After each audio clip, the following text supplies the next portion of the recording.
Hi friends, Banvita AI studio. ಇವತ್ತು ಎಲ್ಲಿಗೆ ಹೋಗ್ತಾ ಇದ್ದೀನಿ ಅಂತ ನೋಡೋಣ ಬನ್ನಿ. ವೀಕೆಂಡ್ಸ್ ಬಂದರೆ ಬೆಂಗಳೂರು ಫುಲ್ ಟ್ರಾಫಿಕ್ ಜಾಮ್ ಆಗಿಬಿಡುತ್ತೆ. ಅಲ್ಲಿಂದ ಹಂಗೆ ಟೋಲ್ ಪಾಸ್ ಮಾಡಿ ಹೈವೇಗೆ ಹೋದ್ವಿ. ಹೈವೇಲಿ ನೋಡಿದ್ರೆ ಫುಲ್ಲು ಲಾರಿಗಳು. ಮತ್ತು ಅಲ್ಲಿ ಚಿಕ್ಕಬಳ್ಳಾಪುರ ಬಿಟ್ಟು ನಮ್ಮ ಅಕ್ಕವ್ರ ಊರಿಗೆ ಕ್ರಾಸ್ ಆದ್ವಿ. ಫುಲ್ ಆ ಕಡೆ ಹೆಂಗೆ ಅಂದರೆ ಬೆಟ್ಟ ಜಾಸ್ತಿ, ಆಮೇಲೆ ಗಿಡ ಮರಗಳು ಜಾಸ್ತಿ, ಹೂವು ಚೆನ್ನಾಗಿ ಬೆಳೀತಾರೆ. ಪ್ಲೇಸ್ ಯಾವಾಗಲೂ ಅಲ್ಲಿ ಕೂಲಾಗೇ ಇರುತ್ತೆ. ನಾವು ಮನೆ ಹತ್ರ ಇಳಿದ್ಮೇಲೆ ನಮ್ಮ ಚಿಂಟು ಗೊಂಬೆ ಇಬ್ಬರು ಓಡಿ ಬಂದುಬಿಟ್ರು.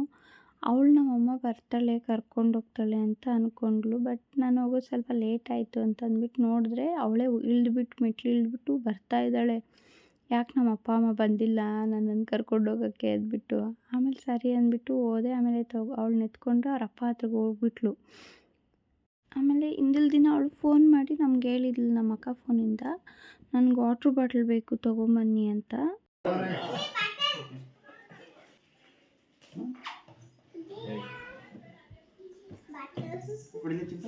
ಯಾರ್ದು ಚಿನ್ನಿ ಅದು ಬಾಟ್ಲು? ಇಷ್ಟ ಆಯ್ತಾ?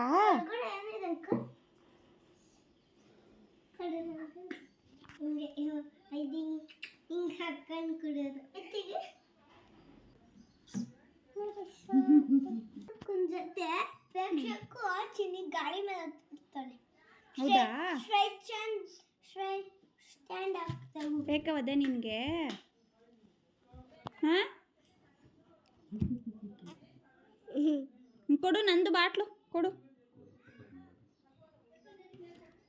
ಕೊಡು ಬಾಟ್ಲಿಲಿ. ಚಿನ್ನಿ ಕೊಡು ಬಾಟ್ಲು ನಂದು, ಕೊಡು. ಬೇಡ ನಿಂಗೆ ಗೊಂಬೆ ಕೊಡ್ಲಾ? ಗೊಂಬೆ ಕೊಡ್ತೀನಿ, ನಿಂಗೆ ಬೇಡ.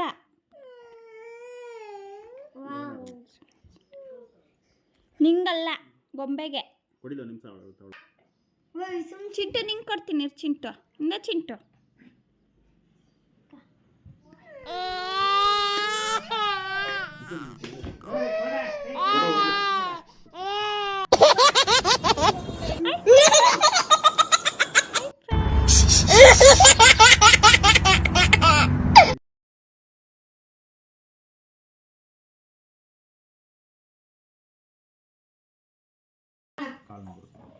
కాలు చూపిస్తాను కుజ్జి పెడతాను.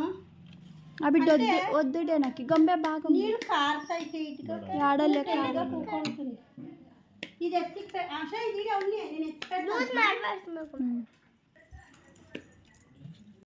ಅಲ್ಲಿಂದ ಹಂಗೆ ಮಕ್ಕಳಿಗೆ ಒಂದು ಸ್ವಲ್ಪ ಫ್ರೆಶ್ ಅಪ್ ಮೈಂಡ್ ಆಗಲಿ ಅಂದ್ಬಿಟ್ಟು ಹೊರಗಡೆ ಹೋಗೋಣ ಅಂತಂದ್ಬಿಟ್ಟು ಪ್ಲ್ಯಾನ್ ಮಾಡಿದ್ವಿ.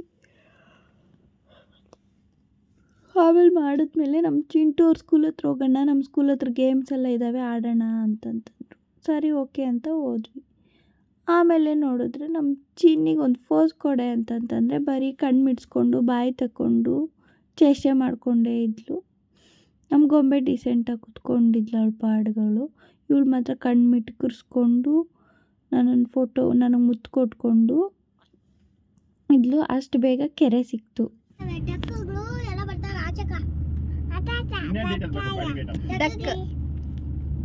ಆಟ ಆಡೋಣ ಜಿಯಾದಲ್ಲಿ ಅಂತ ಹೇಳ್ತಾಳೆ. ಅದ್ರಲ್ಲಿ ಫಿಶ್ಗಳಿದ್ದಾವಂತೆ. ನಮ್ಮ ಚಿಂಟು ರೂಟ್ ತೋರಿಸೋದ್ರಲ್ಲಿ ಬ್ಯುಸಿ ಆಗಿಬಿಟ್ಟಿದ್ದ, ಅವ್ನ ಸ್ಕೂಲ್ಗೆ ಹೆಂಗೆ ಹೋಗೋದು ಅಂತಂದ್ಬಿಟ್ಟು. ಸರಿ ಓಕೆ ಅಲ್ಲಿಂದ ಹಂಗೆ ಮುಂದೆ ಹೋದ್ವಿ.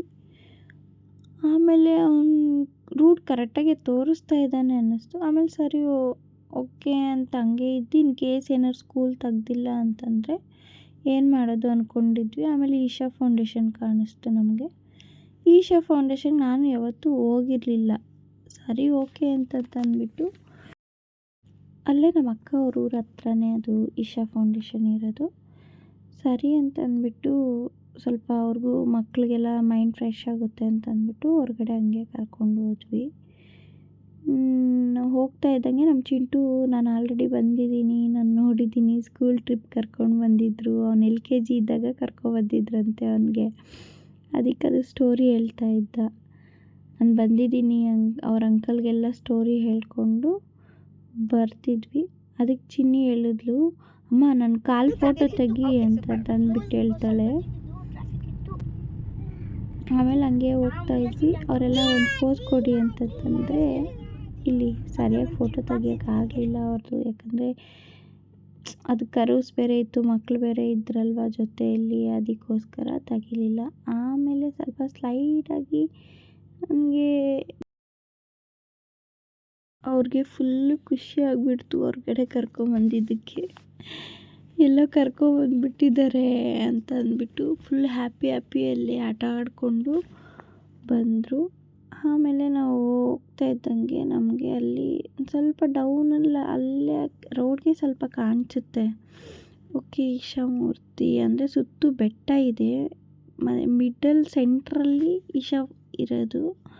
ಅಂದರೆ ಅಪ್ಪಲ್ಲಿ ಬೆಟ್ಟ ಮಾಡಿ ಡೌನ್ಗೆ ಈಶಾನ್ ಕೂರಿಸಿ ಇದು ಮಾಡಿರೋದು. ನಾವು ಪಾರ್ಕಿಂಗ್ ಹತ್ರ ಅಷ್ಟೇ ಎಂಡ್ ಮಾಡಿ ಈ ಕಡೆ ಸುಮ್ಮನೆ ಜಸ್ಟ್ ನೋಡ್ಕೊಂಡು ಹಿಂಗೆ ಟರ್ನ್ ಆಗಿ ನಾವು ಬಂದುಬಿಟ್ವಿ. ಆಮೇಲೆ ಅಲ್ಲಿ ಶಾಪ್ ಇತ್ತು.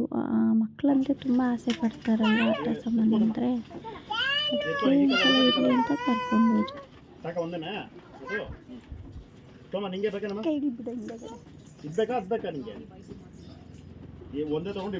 ಮಾ ಇದು ಕೊಡ್ಸೋಳ್ಗೆ ಚಿನ್ನಿ, ಇದು ತಗೋತೀಯಾ? ಇದು ಪಾಮು ತಗೋ ಚಿನ್ನಿ. ಇದು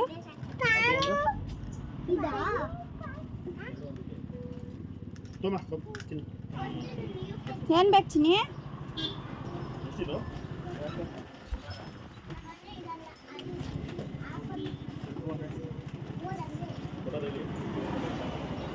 ಯಾವ್ದು?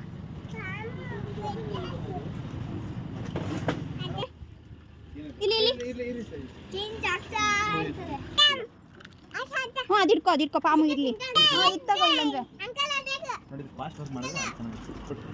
ಅದು ತಗೋ ಚಿನ್ನಿ ಕೈ ಕೊಡು. ಪಲ್ಯಮ್ಮ ಕೊಡ್ಬೇಕಮ್ಮ ಇದು?